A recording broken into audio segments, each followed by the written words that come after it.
All right, so good morning officially to everybody here, everybody at home.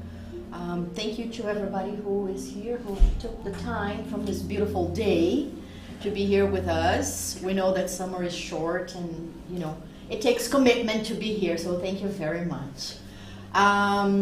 Before we start, I just wanted to remind everybody that the Department of Welcoming and Assistance has a project to help anybody who wants to get started with the gospel at home and is not sure how to do it, if there is a specific sequence or how it's done, or if all the do's and don'ts. There are a few, believe it or not.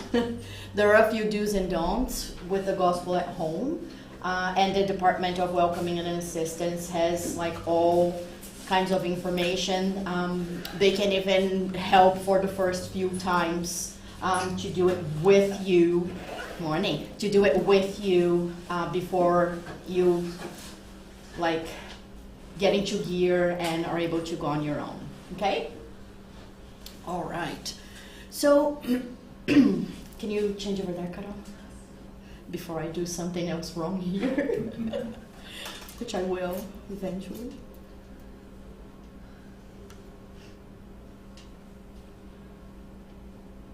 Yeah, I think I still have to do it here too. There we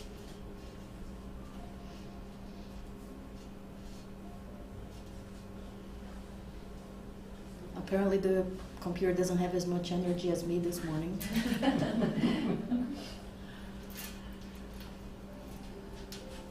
Right.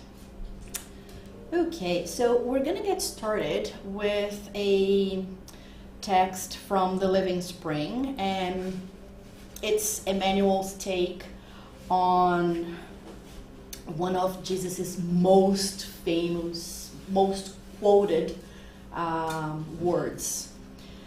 The text is number 173, and it's called Before the Light of the Truth, and it's based on Jesus' words, "You shall know the truth, and the truth will set you free." And this is in the Gospel of John chapter 8, verse 32. And here's what Emmanuel says. "The word of the Master is clear and secure.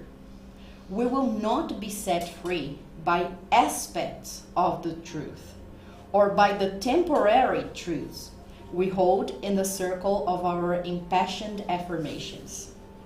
In politics, philosophy, science, and religion, many are attached to certain aspects of the truth and make their lives a desperate battlefield in order to defend it, whereas they are really just prisoners of their own points of view.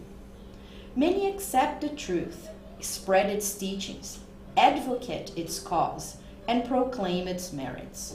However, the truth that sets us free is that which we come to know in our incessant activity for the eternal good.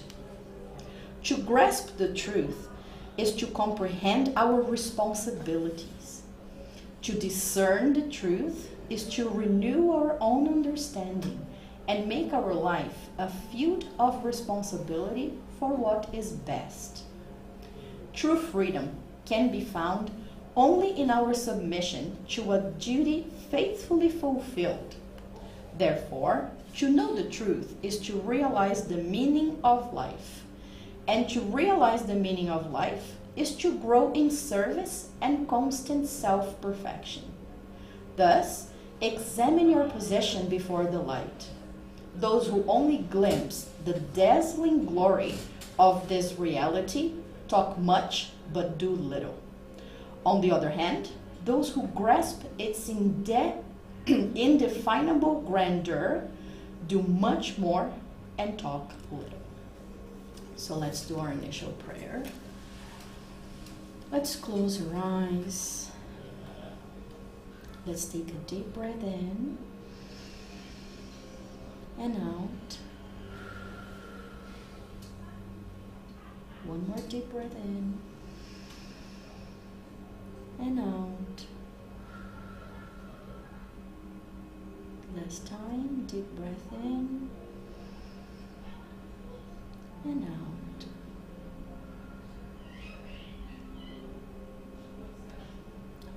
dear Father, God of infinite mercy towards us, dear Master Jesus, our teacher, and all the spirits that help us do the work, that help us, that inspire us at FSS. We thank you, and we also ask you to help enlighten us today. We ask you to help us open our ears to hear, so that we can truly understand what Jesus meant when he said that we will know the truth and the truth will set us free. May we have a better understanding of what he meant, and maybe be open to inspiration from our guardian angels and from our spiritual mentors. So be it. Oh wow! Oh my! Good morning, everybody! You close your eyes and when you open again, wow! Okay, welcome! Nice. Okay, so I will say it again. Thank you so much for everybody who took the time out of this beautiful day to be here. It takes commitment, and I'm so happy to see you again. Welcome back. Thank you very much. All right. So here we go. So the theme today is then you will know the truth and the truth will set you free. So to talk about this theme, like Attila said earlier, I like to give context, right? Because like there are so many quotes from the Bible that we keep repeating, but in what context was it said? In what situation did Jesus or someone else say that? It makes a difference. It totally makes a difference. Context is very important. And we are going to make the connection between this quote and the virtue of discernment. So we're going to see how you will know the truth and the truth will set you free connects to the virtue of discernment. Which, funny enough, is not as obvious as it seems. When we think of discernment and we think common sense, can we agree that common sense is not common? Yes. That my common sense may be completely different from Carol's common sense. Something that to her is so plain and obvious might not be to me. And it depends on so many things. It depends on gender.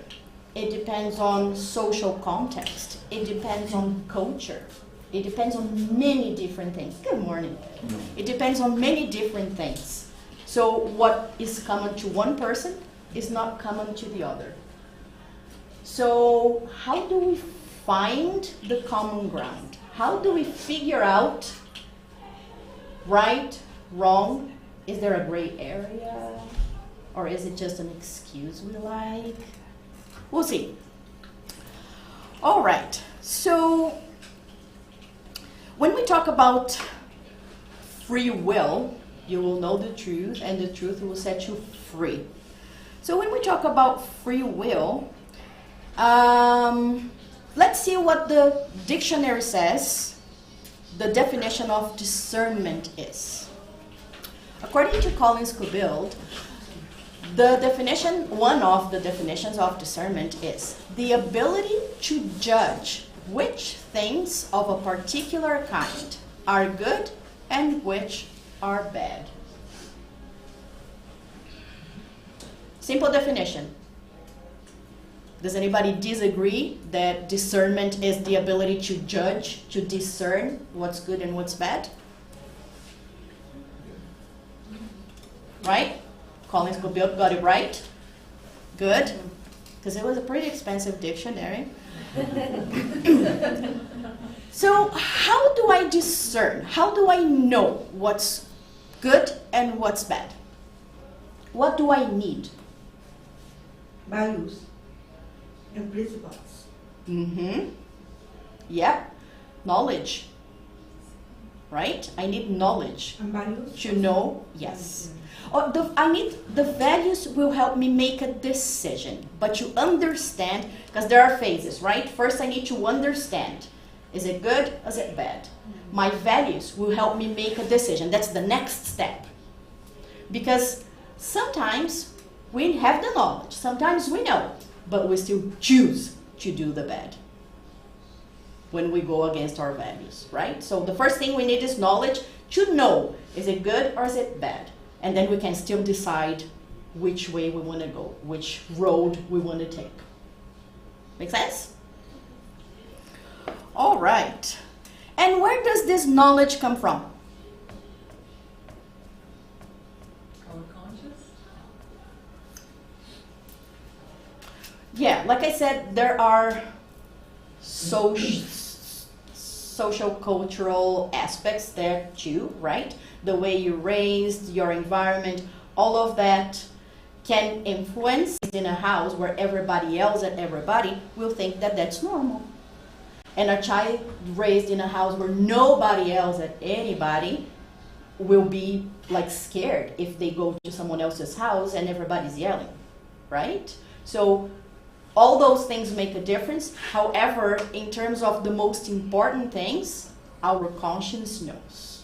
In terms of values and moral decisions, our conscience knows. So here we get to the point where Jesus says, then you will know, knowledge, the truth, and the truth will set you free. And what did he mean by that? What truth?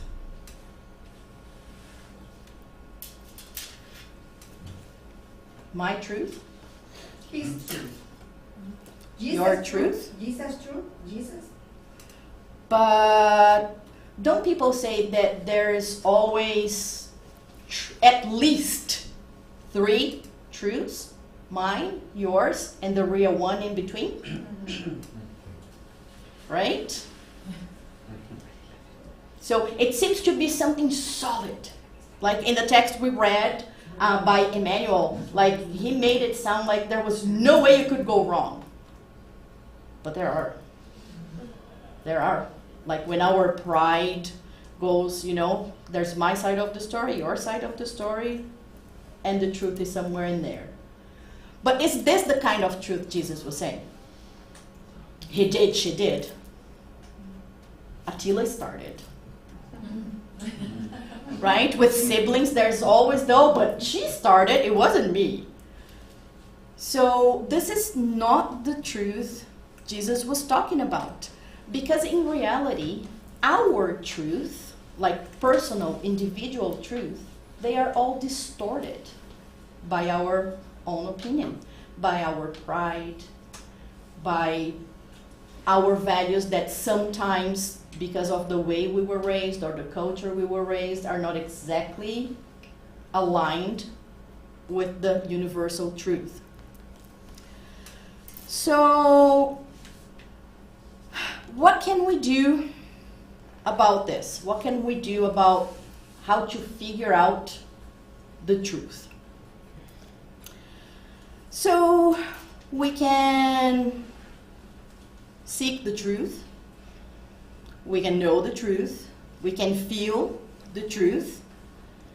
And we can live the truth. Which truth can we do all those 4 things? Seek, know, feel, and live. The universal truth, or divine or natural laws. Gold star. Right? So that's the truth that doesn't depend on anybody's opinion. The divine laws are universal. And they are not just for our tiny planet. They are for the whole entire universe. Laws of physics, of chemistry, moral laws. All laws are for the whole entire universe. No exceptions, no special cases. Right? As much as I feel special, I am not an exception. I'm still subject to the universal law like everybody else is. Even though sometimes we feel wronged, the universal law is for everybody. Does anybody disagree? I just wonder if there's maybe even in recognizing that a level of humility that needs to be incorporated all the time. Oh gosh, yes, absolutely. It is, in reality, it is not possible you can seek the truth in pride. You can know the truth in pride, but you can't feel it in pride. You need a certain level of humility. And again, you don't have to be the humblest person on earth. Just self-awareness that when I say our pride, just self-awareness that our pride is an obstacle for us to feel and to live, to exercise all the virtues, which is the universal truth, the divine laws.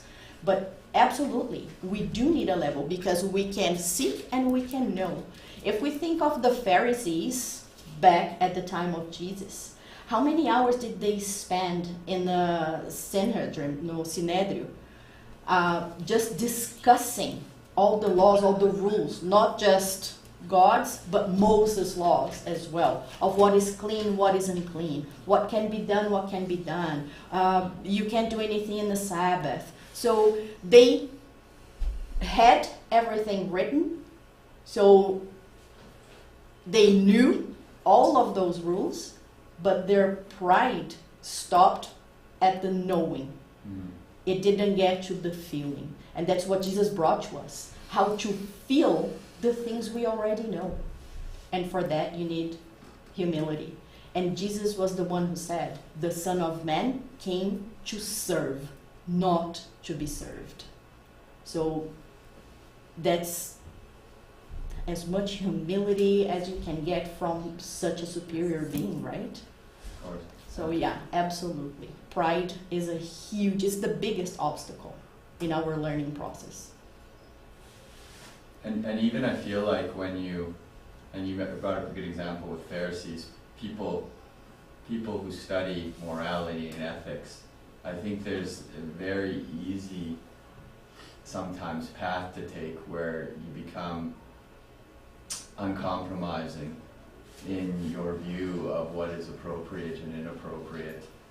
And I think, like you said, while these laws are universal and they extend across the universe, our ability to appreciate them is limited to the life that we live here and the experience that we have on this tiny, although precious but completely insignificant planet in the grand scheme of the universe. And I think there's for universal dust. Yes, and there's a tendency to take what this is and extrapolate it as if it has the profundity of the universe.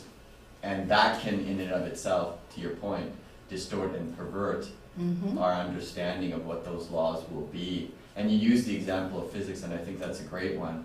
And one of the things I love about science is that it's just constantly, it's constantly realizing that it just doesn't know very much. Right. And one of the best examples of that is we take the laws of physics as being these absolutes that everybody can just rely on and never need to think about. But most physicists will tell you that the more that they learn about quantum physics, which is the study of things that are so small that we didn't even realize that we could realize that they exist, all of those laws don't work. And so literally our view of physics only works if this is physics. It works like here where we can kind of experience it. And I feel like that lesson maybe is something to really take into even our moral perspectives, that our understanding of what a divine or a natural law means is anchored in a view of this life, and that could very well change just as time and circumstances and our experiences and our progression of this planet changes. And what was a divine law that made every bit of sense and completeness even 10 years ago might be something that we, if we are humble enough, completely let go and say, no, now the standard must be different because it doesn't work out completely.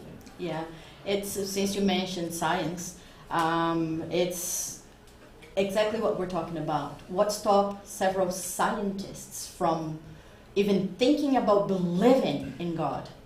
Pride. Complete and absolute pride. Because it's scientifically proven by so many studies with people who are put in MRI machines and they are asked to pray. They have similar releases of dopamine in their prayers during the prayer as somebody would have taken drugs. So, you know, there's so much, like I said, small scientific things, and there are like so many studies by Canadian doctors and everything about near-death experiences, out-of-the-body experiences, and so on, but we could be talking about this for hours and hours. But back to the point, yes, pride is the biggest obstacle after the knowing, because we can stop at the knowing for our own pride and also as a way to judge others, which is, again, best example is the Pharisees, because it's easy to say everything you're doing wrong based on the law that I know. However, behind the curtain, they were doing the same stuff. But in front of everybody, just the judgment. Okay, so again, let's talk about context. So when Jesus, yes. Sorry, before you move on, just about the feel thing. I remember in the Book of Spirits, the Spirits book, they were saying about the ability that we can comprehend God, for example. And at some point they said, well, sorry, but there's a sense that's missing on you. So basically they're saying, well, you're so primitive, there's some senses that you don't have yet to understand bigger things. So just to add to the point that he added, he share with us, so that's missing even a sense for us to feel deeper, have a better understanding, especially as to understand God. But I just want to add that little thing. Exactly. And again, the problem is pride, because we can't admit that we are, as spirits, in terms of evolution, we are still in evolutionary infancy. It's just like any one of the kids, just get Oliver or Pedro, Carol's boys, who just turned 3, give them a calendar and say, we're traveling in 8 days. Like, you figure it out. It's just not there yet. They will get there. Of course they will get there, like we all did. But they're just not there yet. They need time to evolve to get there. So we just need time to evolve. That's all. And we'll get that sense. Our planet is in evolution as well. So all we need, according to Guns N' Roses, is just a little patience. Sorry, I'm a rocker. Okay. Since I'm talking, I also remember one thing that I found very fascinating is about this our true and your true, and I think we think it's just around that, but not quite. So it's interesting because Emmanuel, in one of his books, he speaks about the soulmate. How he loves the idea of the soulmate. But then, like, all the Federation of Spiritism will say, hey, but the Spirit's book said there's no soulmate. Why you're so passionate about soulmate? And then they asked Chico, that was the medium that was receiving that message from Emmanuel, say, Emmanuel, come on, they're saying there's no soulmate, but you're still doing those poems about soulmates. And then Emmanuel said, okay, you can put a note in the book that there's no soulmate, but I want my poem to be still talking about soulmate. On my perspective, I don't know for sure, but from my perspective, it's just of his way to say how much he loves someone in their spiritual world. Yeah, and in that sense, I think language matters as well, because in English, it's perfect. It's a soulmate. In Portuguese, we say the lid for your pot or the other half of the orange, meaning that you are not complete without that person. But in English, soulmate. So it's a mate. It's somebody who walks beside you. It's somebody who goes with you.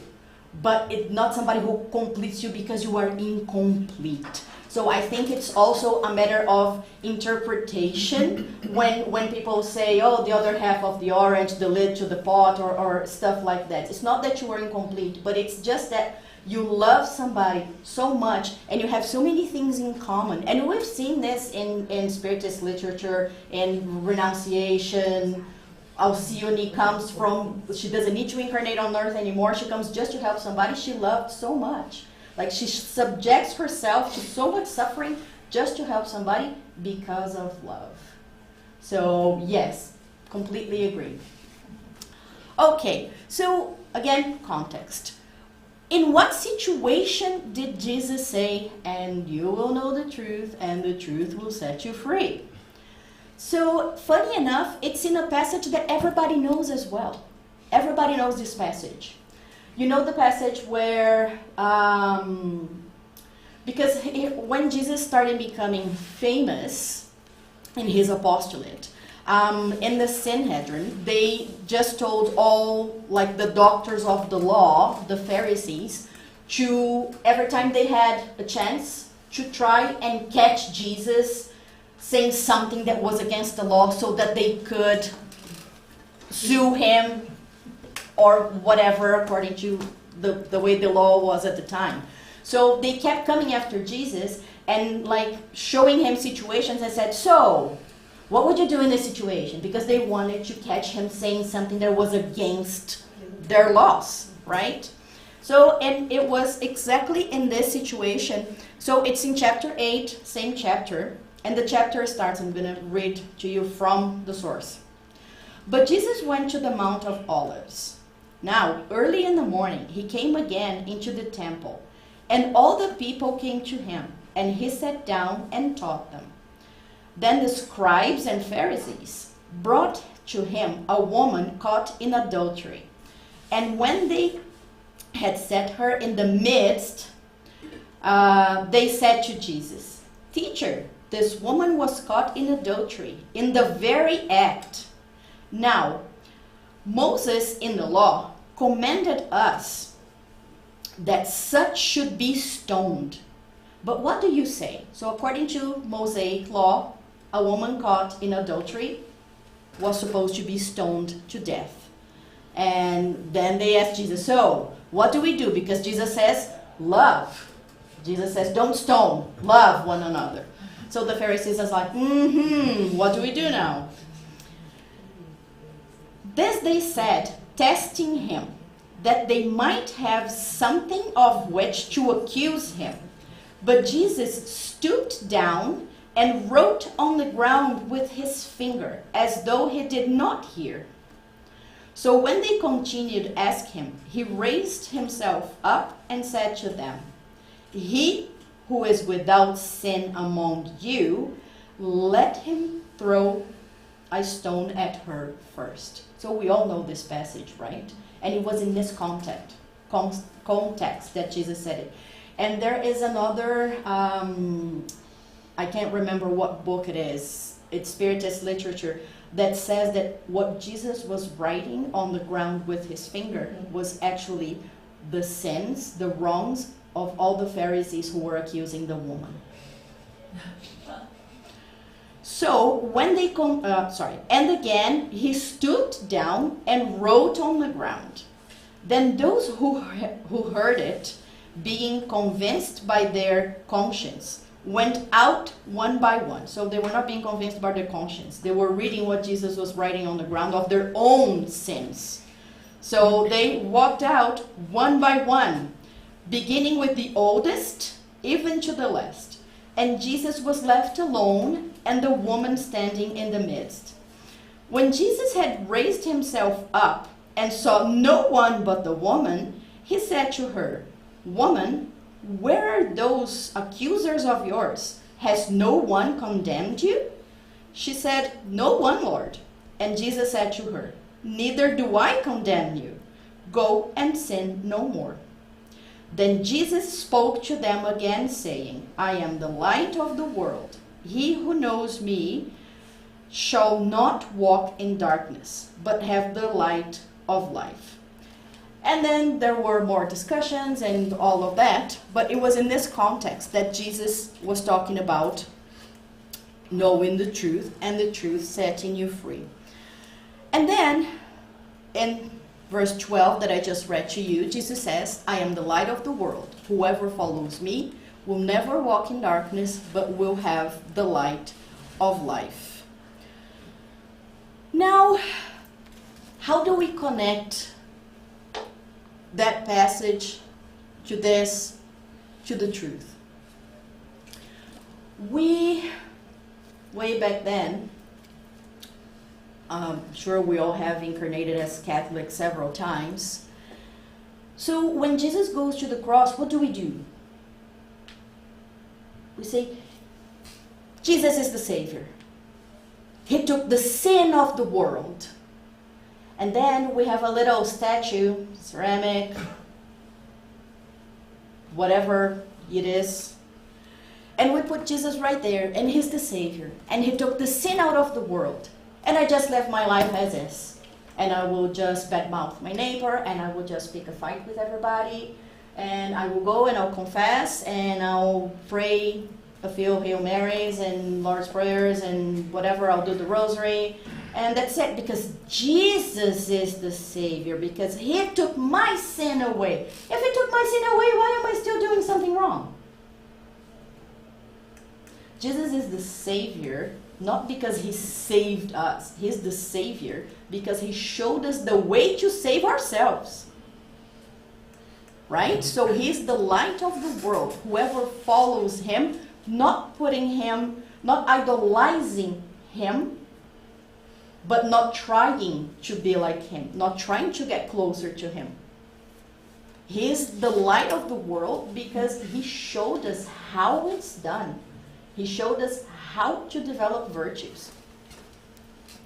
But we, lazy as we are, chose to just idolize him and keep doing what we were doing as if nothing had happened. And sometimes we still do. All right. So, and again, there's a whole lot of arguments after this, because according to Mosaic law, when you state something, you need at least 2 witnesses. So when Jesus said, I'm the light of the world, they were like, who are your witnesses? How can you say you're the light of the world? And then Jesus goes and says, well, I am one witness. You don't know me. I am one witness. And my Father in heaven is another witness. So there we go. I have 2 witnesses. Which of course did not make them happy. And after more discussions, Jesus just says, you don't know, you don't understand. You just keep babbling, vomiting laws that you don't understand, that you don't follow. You're so strict about the rules, but who are you helping? What are you doing? This is not the truth. This is not how things work. And that's when he said, to the Jews who had believed him, Jesus said, if you hold to my teaching, you are really my disciples. Then you will know the truth, and the truth will set you free. So this is the context. He was just trying to show the Jewish that even though they knew a whole lot of rules, they were still not doing it right. So once they knew the truth, once they knew universal laws, once they were trying to live by the virtues in their conscience, then they would be free. And some of them actually still didn't understand what he was saying. Because they were like, no, we were freed by Moses and we roamed 40 years in the desert. We are free. We have no master.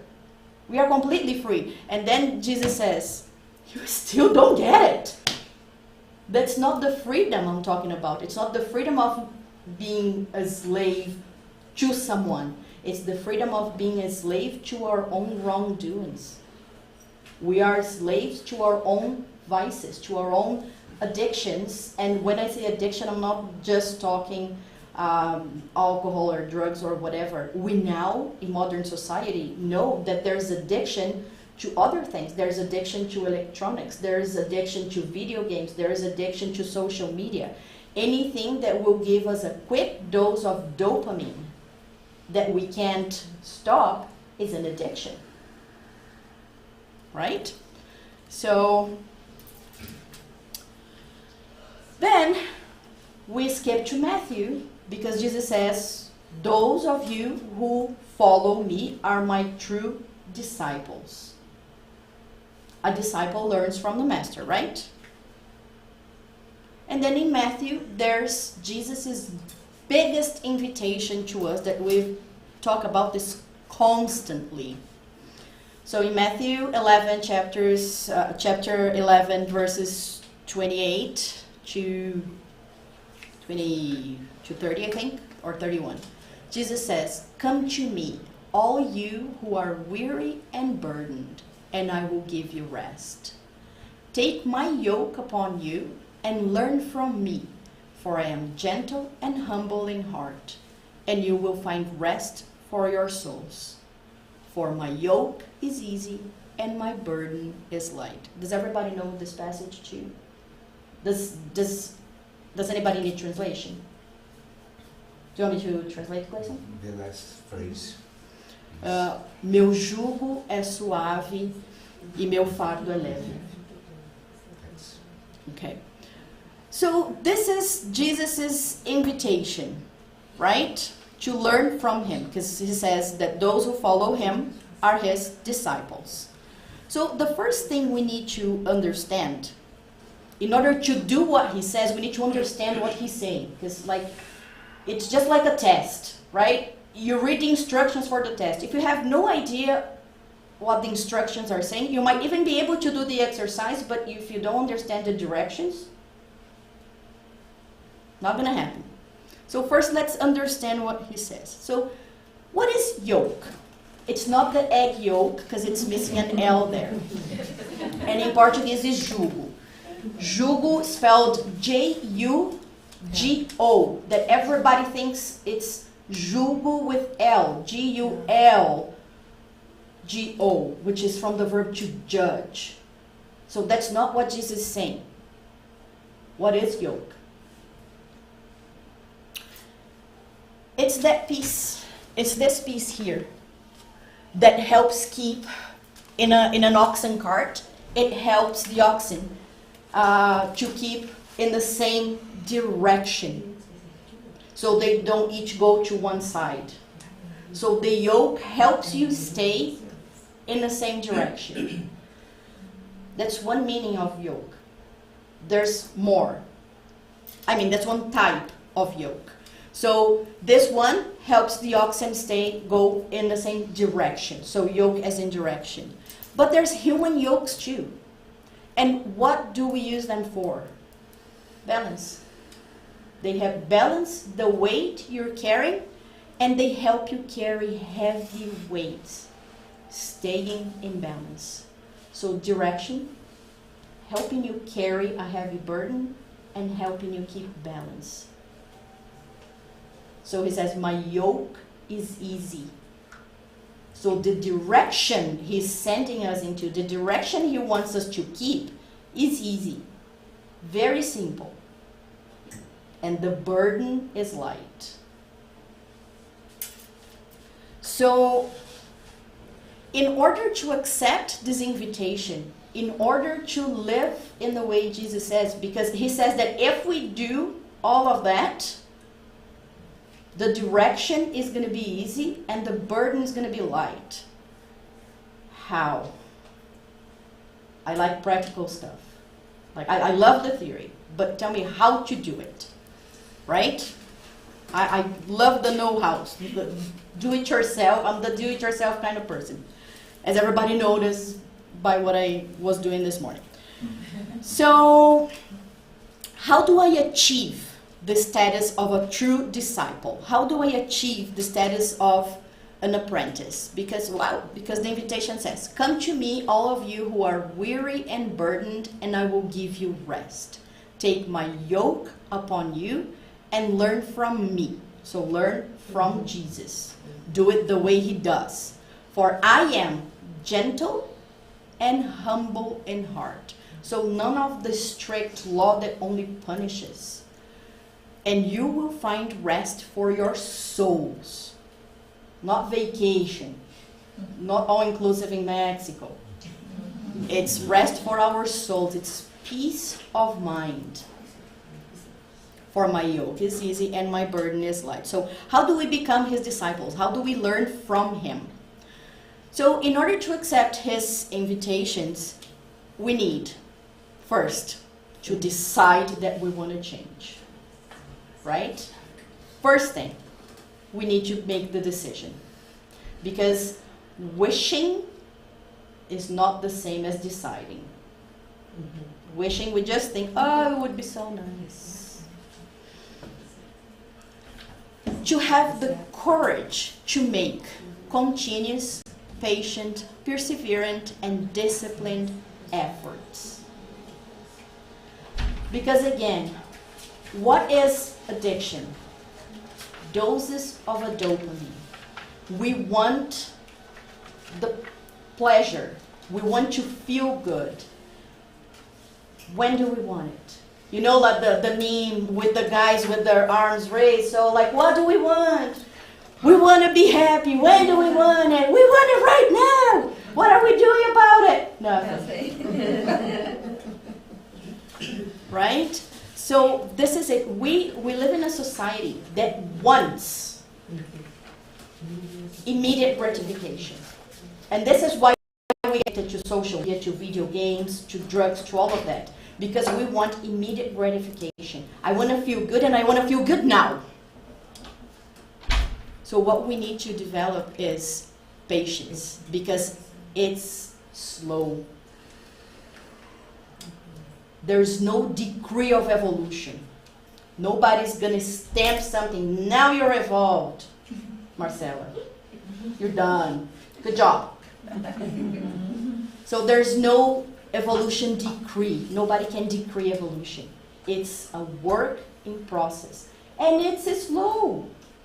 And it's fine.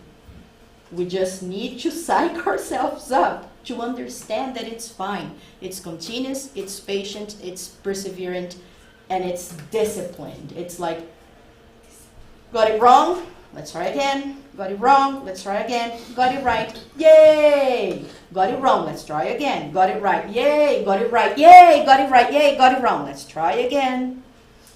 We need to be loving and patient with ourselves first, because we will make mistakes. We are apprentices, we're not the master. We are Jesus' apprentices. We are still learning. So first, love ourselves, embrace your mistakes, just try not to make them again. And this is why Jesus says it's easy. So easy in terms of simple. It's not a complicated concept. It's just a lot of work from our... Simple is hard work. Exactly. It's simple with hard work. And effortless is a myth. I heard Roger Federer say this in his recent speech, that effortless is a myth. You have to do the same thing again and again and again. Yep. And like creating a habit takes a lot of repetition. Yes. So this way we can carry our everyday burden, which with Jesus is light, because his yoke, like the direction, is the fulfillment of the law of love, justice, and charity.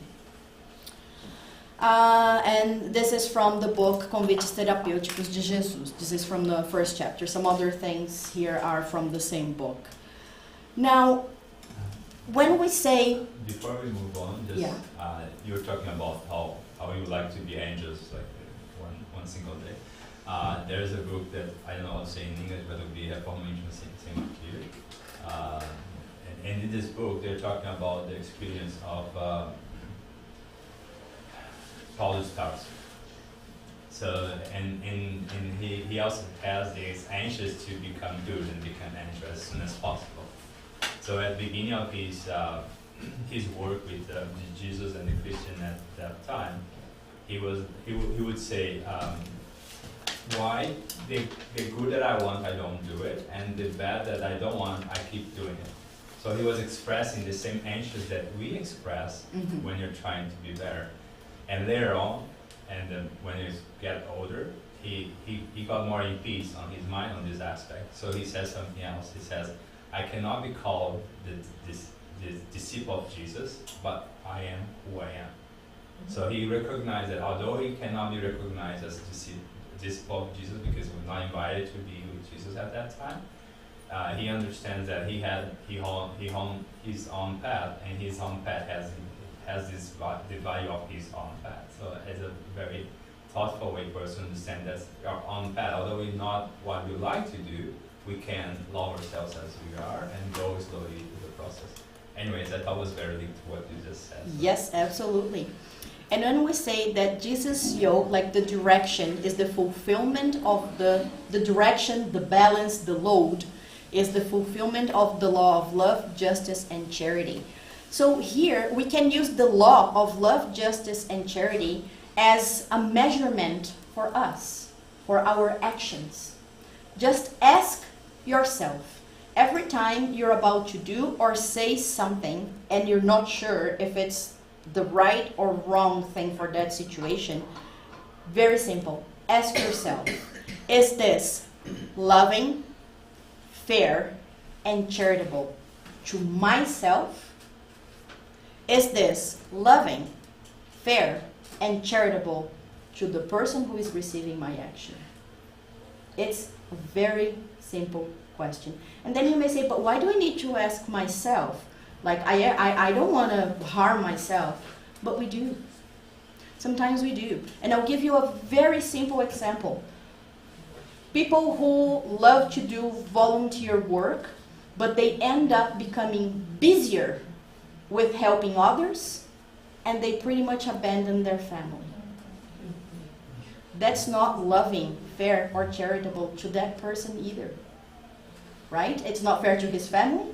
It might be super fair, because if he only asks, is it fair to the people who are receiving his charity? Of course, it's loving, fair, and charitable to those people, right? Because they're receiving his actions. But is it loving, fair, and charitable to himself? No. Because our first school of learning is our family. Our first school for evolution is our family. So ditching your family to go help someone else is not part of the law of love, justice, and charity. No, Just as a simple begins at example. home. Exactly.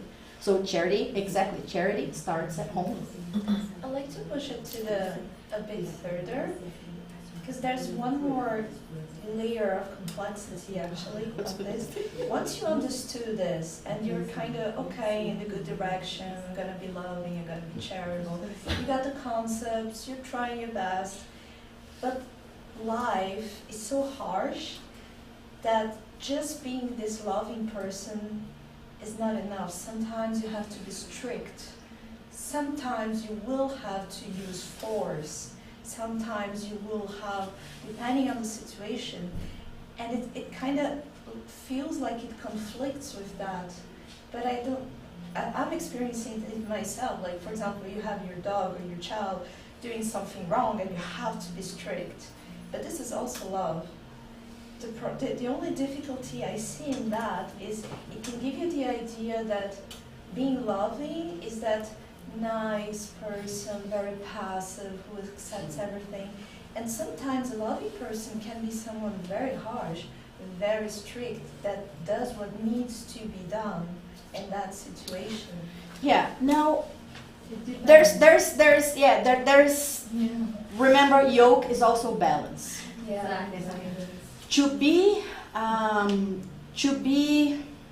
don't like the word strict, but let's say strict. To be strict in terms of like yes, yes, no, no, because Jesus said, may your yes be a yes, may your no be a no, everything beyond that is evil. So the loving person who is a pseudo-loving person, who is nice to everybody, but their life is a mess, that's not being loving. So again, looking for the balance. But to be strict in terms of right is right, wrong is wrong, you don't have to be harsh. You have to be firm. So there's a difference between being harsh and being firm. Being firm is like you stick your foot on the ground and yes is yes, no is no, but you can still do that in a loving way in terms of explaining the reasons why, this is why it's no, or this is why it's yes. So you can be firm without being harsh. And again, it takes time to find the balance. Nobody goes, again, there's no decree. From this moment on, you're not harsh anymore, you are just firm, you achieved it, pass, go. So again, it takes continuous, patient, perseverant, and disciplined efforts to find your middle ground. It's practice, practice, practice. I love the yoke. I didn't know that it was called a yoke. Yep. And what it was for, I thought it was just to keep them in prison, like. No, it's to keep the direction. Yeah. And for people to find balance with heavy loads. It makes it a whole lot lighter. That balance is, I think, where we spend the most of the time refining. Once you got the basic concepts, it's a fine line between, am I being harsh, am I being Firm, yeah. firm, is it like Assertive.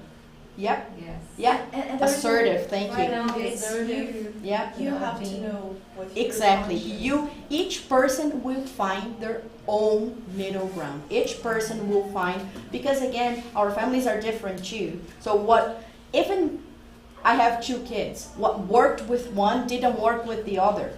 So, and then I think these are just my kids. There's the ex-husband, there's my parents, there's my siblings, there's all the people I work with at the paid work, at the voluntary work.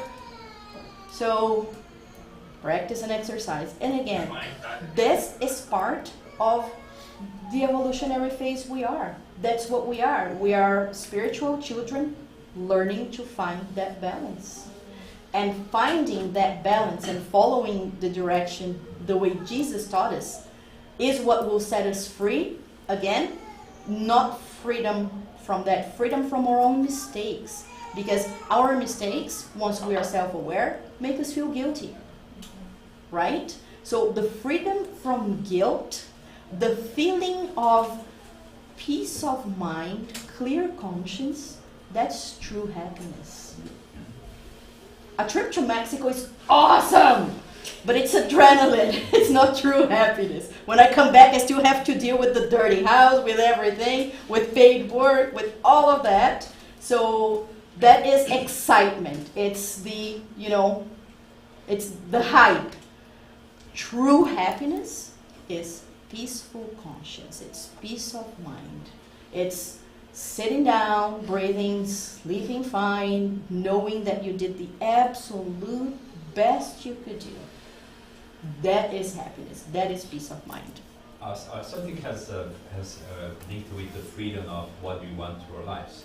Because once we are so not involved, people are deciding for us. But once we understand the responsibility concept of our decisions and our actions, and then we can have more choices in terms of what we want, what we don't want. That's why one of the books of Andrea Luiz, there's a person that they came to her and they did everything that was planned for this person to do. Doesn't mean that person was perfect, but she just completed everything the person needed to do. And because of that, when they're planning the next incarnation, this person could choose whatever the person wanted. He could be the most rich, the most beautiful person that they wanted, but at the end of the day, they didn't decide to do that. They decided, no, I don't want to be that beautiful, otherwise it would be a lot of temptation for myself. Wise decision. But also I think it's linked with this freedom of Yes. what we could do. Yes, and the more self-aware, the more mature we are spiritually speaking, the better our choices will be. But again, it doesn't come by decree. It comes by practicing every day, little by little. How many decisions do we make during a single day? Hundreds, thousands of decisions. So how are we making those decisions? How aware of the decision we're making we are? Because sometimes we don't even think, it's just, automatic. Sometimes the harshness is just automatic. It's just autopilot. But it takes reflection, it takes, going back into your own desert and reflecting and, can I do this better? Will I get a better result? Because again, the definition of insanity is doing the same thing over and over again expecting a different result, right? So do we want a different result for others or even for ourselves, for a peace of mind? All right. So in the book, I'll go through this super quickly. In the book Therapeutic Invitations from Jesus, Convites Terapêuticos de Jesus, we have it in the library, unfortunately not in English, but I can translate it for you. From Projeto Spiritizar, they propose 6 stages for this learning process to follow the law of love, justice, and charity. So the first stage is recognize, again, self-awareness. We are weary, we're tired of making these mistakes. We are distressed and burdened due to our own actions of dislove. Dislove doesn't exist, but English is flexible, so we make up words. Because dislove is not hate. The opposite of love is hate, even though some songs say differently. Anyway, semantics. So dislove is when I don't love myself enough to make decisions that will be better for me. Okay? Rebellion and pride towards life, seeking sincere regret. So when I recognize that I'm tired, I'm distressed, I don't want this anymore, my actions are being the death of me, literally. I'm prideful, and I don't want this anymore. So we need to seek sincere regret. Now, here regret is not guilt. Okay? Regret, a lot of people connect regret and guilt. There is a connection depending on how you see it. If you regret things and you punish yourself, that's useless regret. That's guilt. Regret is only useful when you use that regret to try and not make the same mistake again. When you use that regret as self-awareness. Because sometimes we make a mistake and we can go like, whatever, don't care. But sincere regret is, that wasn't nice, that wasn't good, I didn't like the result. How can I change? This is sincere regret. It's something that we'll use as a tool to do better next time. If we can't acknowledge that our present situation is a result of our own actions towards life, we can't fix or improve it. You can't fix something you don't know is broken. So first we need to realize that we don't want that anymore. Make sense? Step number 2.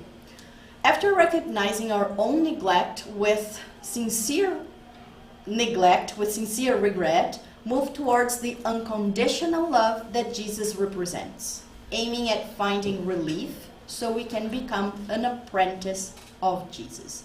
So first I recognize, then I will move towards the attitude of becoming an apprentice, and that is very intimately connected to humility, to being humble. Nothing will happen in our lives if we simply worship Jesus as our Savior. Becoming His apprentice requires action. It is necessary to seek and understand the foundations of His teachings and use them as models of conduct. What would Jesus do in this situation? That's a fail-safe question. Third stage. Make the law of love, justice, and charity the directives of our lives in order for us to learn. So when Jesus says, take my yoke, He means follow my lead. Move towards unconditional love, which is the base of the law of love, justice, and charity. So again, ask ourselves, is this loving, fair, and charitable to me and to everybody else? Fourth stage. Effectively become an apprentice of the Master, who is loving, gentle, and humble in heart. When Jesus says, learn from me, He is inviting us to be His apprentices. He is the most perfect Spirit God has given us as a guide and model. But in order to learn from him, we can't just learn with our brains, which is a symbol for our minds. We need to feel this truth in our hearts, which is the symbol for feeling. So remember, seek the truth, know the truth, feel the truth, live the truth. So we know. So if we stop in the brain, we just know, we're not going anywhere. We need to feel this truth in our hearts.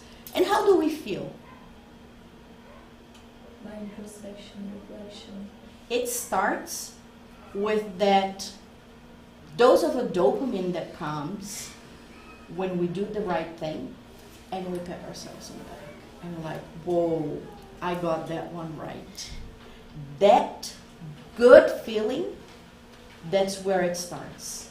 Because again, you can get addicted to that one too. It's not, just Instagram or video games or whatever. You want that next dose of dopamine. You want to feel good about yourself again. And you were going to try and do well again and not fall into the temptation of being, the loving person, but who is not really loving. Is just seeking approval. Obstacle to learning from Jesus. Refusing to learn when I think I know better. Pride, pride, pride. So moved by the rebellion of those who want to remain ignorant, or the whatever attitude. Whatever. They did it to me, why can't I do it to them? Demand for perfection. That's another problem. A lot of people think that being a perfectionist is like a good thing. Oh, no, it's not. Because it's moved by the pride What that is creates perfection? pseudo. Because someone's standard is perfection doesn't mean it's perfect to me. But just the idea of being a perfectionist, That too. Exactly. that is pure pride. Why? I want to be perfect right off the bat because I want to be the master right off the bat. I don't want to make mistakes, because if I make mistakes, I have the work of going back and fixing them. Yeah. So it's completely masked pride. Exactly. So perfectionist people who think they are all that, I always joke, I say, hi, my name is Renata, I'm an ex-perfectionist. Because the moment I understood that this is just pride, I want to be the master right off the bat. I want to do it perfect because I don't want to fix it. Mm-hmm. Because I'm not going to do it wrong. I'm going to do it right because I'm good. Mm-hmm. So that one hit me really hard, personally speaking. Yeah. Fifth stage, find the serenity and harmony that come from the condition of being an apprentice. When Jesus says, you will find rest for your souls, rest means serenity in your conscience, tranquility and peace in your heart, inner harmony, all of which result from developing a conscientious behavior in order to live in existential balance. Everything we were all talking about, right? Sixth stage, make your own life mild and evolution by means of learning, a light burden to carry. At this point, as apprentices, there is always a burden to carry, problems to be solved, from choices in previous existences or the present one, and by solving them with simplicity, one at a time, the yoke will always be easy and the burden light.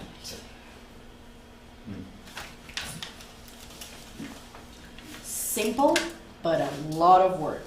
I think this goes back to something you were saying earlier, Mr. about effort is a myth, but Effortless is a myth. effortless is a myth. Sorry, yes, effortless is a myth, but does that mean that effort must be struggling? And I think that there's a tendency for us to equate the two as being sometimes necessary in order to accomplish. But this very lesson suggests that, which the Taoists have said for millennia, it's this idea of wu wei, which is effortless effort.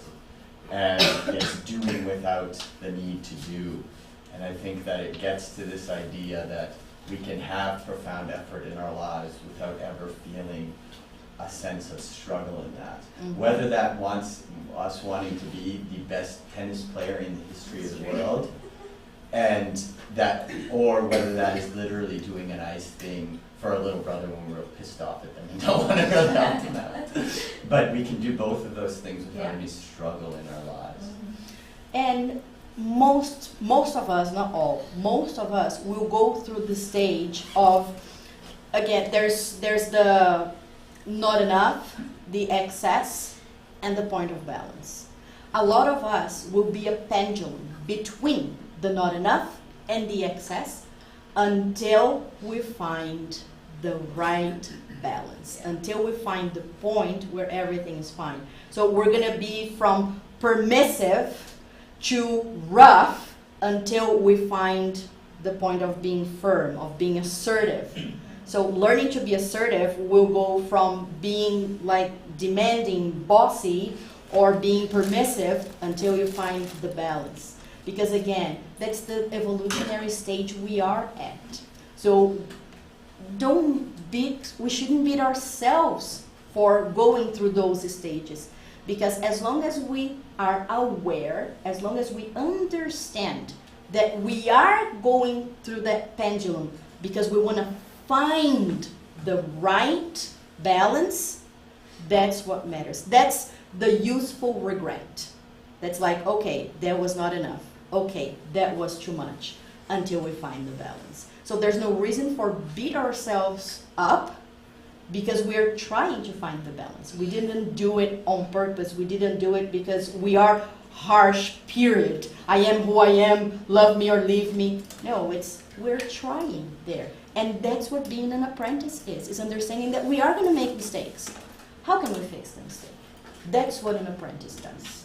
It's humble enough. We need to be humble enough to understand where we are, where we want to be, and make the effort in terms of work. Do the work to get there.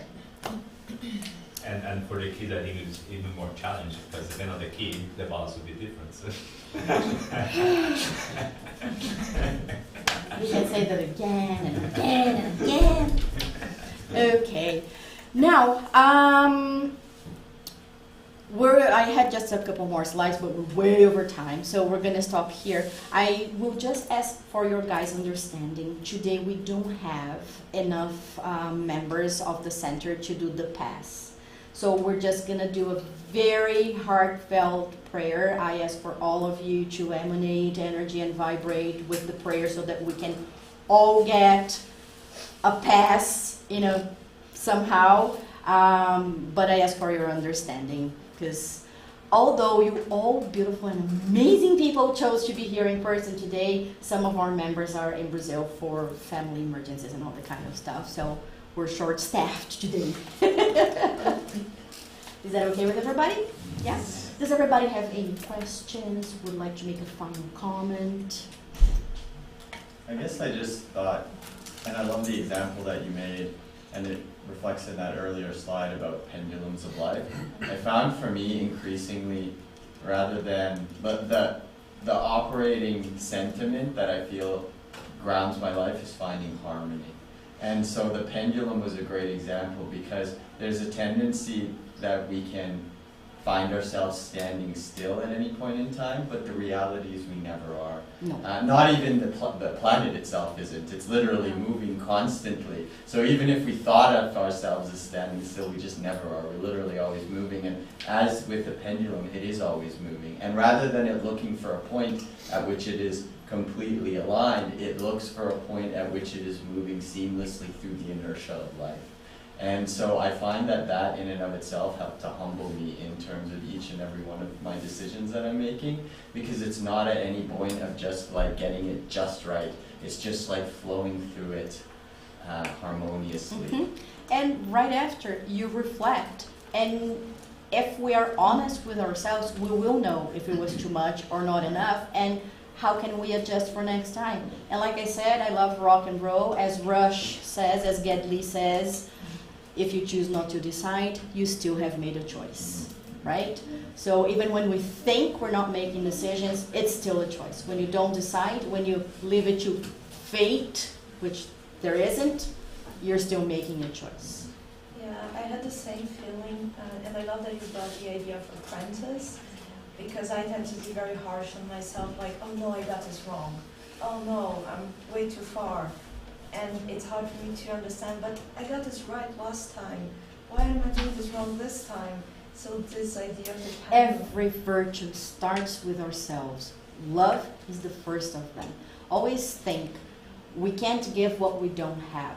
When we do everything for others and are too harsh on ourselves, that's a pseudo virtue. So first we need to love ourselves, not narcissistically, but to be gentle. We need to be gentle with ourselves. We are apprentices. We make mistakes, right? So be gentle to yourself, and again, do the reflection, pray.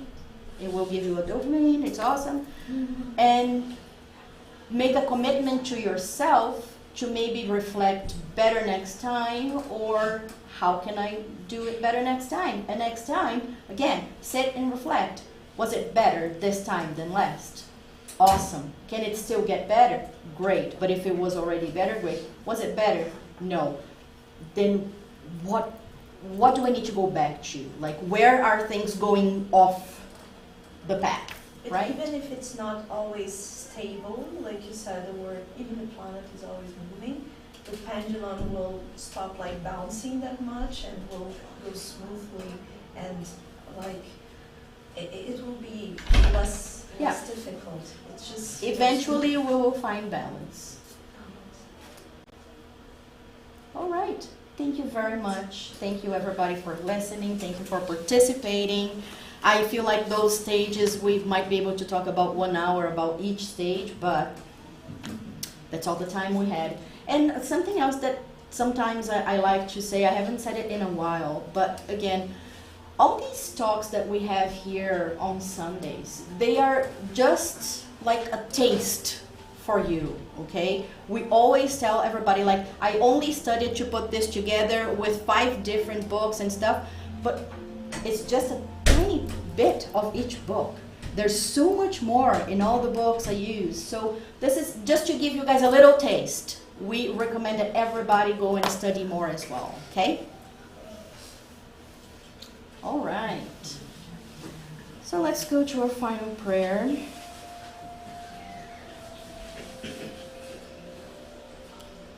So I'll ask everybody to elevate your thoughts, to think about Jesus, to think about our Father that cloaks, that embraces us with love.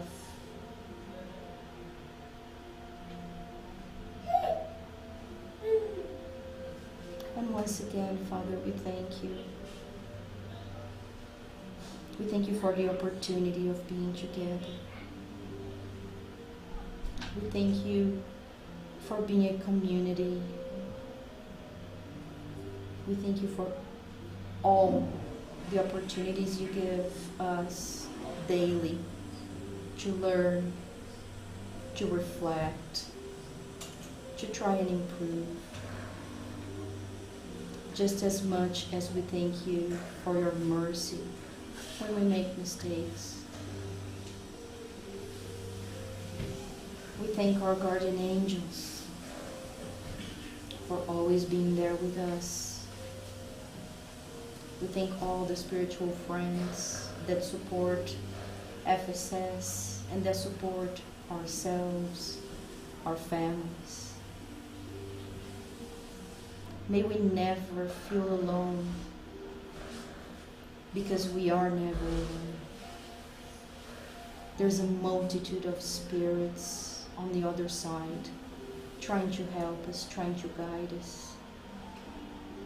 God will never abandon us. God will never leave us alone. So may we leave here today with that feeling of being embraced by our guardian angels, of being embraced by all the spirits who look after us, who prepare us for our daily work, for our volunteer work. All those spiritual friends who are on the other side, cheering for us and embracing us with their love, with their support, with their prayer. May the rest of our day and our whole week be a time for gratitude, for reflection, and for love. First for ourselves, and then to distribute to all of those around us in this commitment. Thank you, Father. So be it. Thank you, everybody. Now let's enjoy the weather. Or those of you who have air conditioning, let's